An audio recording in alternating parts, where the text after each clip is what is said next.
Hi, I'm WTOP film critic Jason Fraley, and for the entire month of August, we are ranking the 25 best movies in every genre, 30 genres for 30 days. And we're starting off by breaking down my action movie list. Now, there are lots of different subgenres that qualified into the action movie genre, and one of the ones that was a no-brainer was the spy flicks. You can't have an action movie list without James Bond, so we put Goldfinger on there, the Sean Connery best one. You can't have it without Jason Bourne, so we have Matt Damon and the Bourne trilogy on there by Paul Greengrass, and also Ethan Hunt, which the Mission Impossible trilogy with Tom Cruise has pretty much gone on to rival Bond or Bourne, if you ask me these days.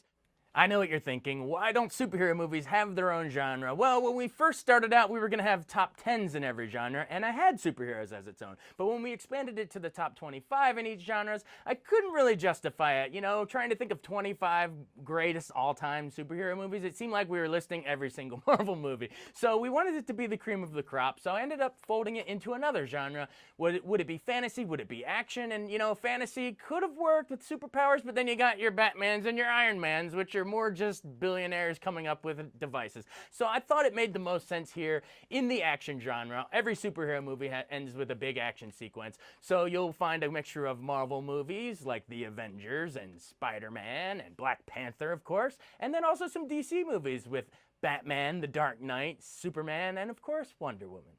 Now, we didn't want to just limit this to Hollywood action movies. We wanted to look beyond our shores, where there were a lot of Asian influences with a strong showing here. You get a lot of action movies that include Yojimbo, some samurai flicks like that.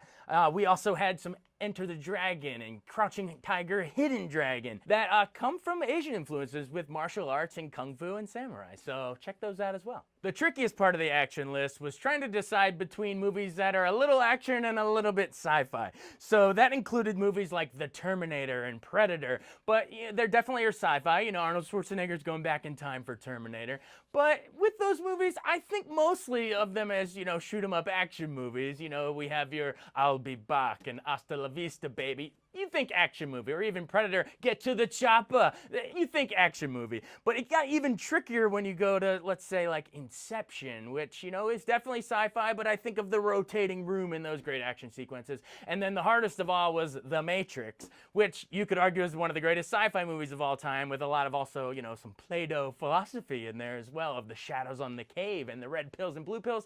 But ultimately, I went with action on this because, honestly, when you strip it down, you get a lot of the bullet time slow motion bending backwards and a lot of the what they call wire fu, similar to more of a Crouching Tiger than, let's say, a Planet of the Apes sci-fi movie. So Matrix is action. Of all the 25 action movies on the list, when I really thought about the cream of the crop, 3 came to mind. We mentioned one with The Matrix, with all the wire fu and bullet time action. I mean, Morpheus and Neo and Trinity and Agent Smith and those great action sequences. To me, that had to qualify in the top 3.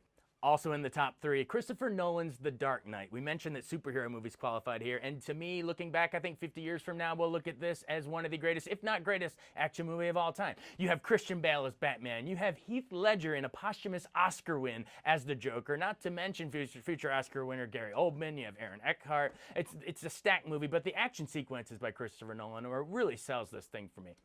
And finally, rounding out the top 3, the movie that when I close my eyes and think of action movies, Die Hard. Not only do you have Bruce Willis as Detective John McClane in The Skyscraper, the great hero, yippee-ki-yay, mother effers, making all these great, Clint Eastwood and John Wayne references. You also have one of the greatest action villains of all time with Hans Gruber's terrorist, played by the late, great Alan Rickman, shoots the glass. And what a cool little trivia here is the reason he looks so surprised when Bruce lets him go and he falls is because they told him they were going to drop him on the count of 3, and dropped him on 1 or 2. So that's actual surprise there as he falls.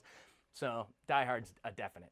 You can find the full top 25 action movies on WTOP.com's entertainment page and join the conversation there in our blog. Thanks so much for watching, and tune in tomorrow as we break down my favorite adventure movies.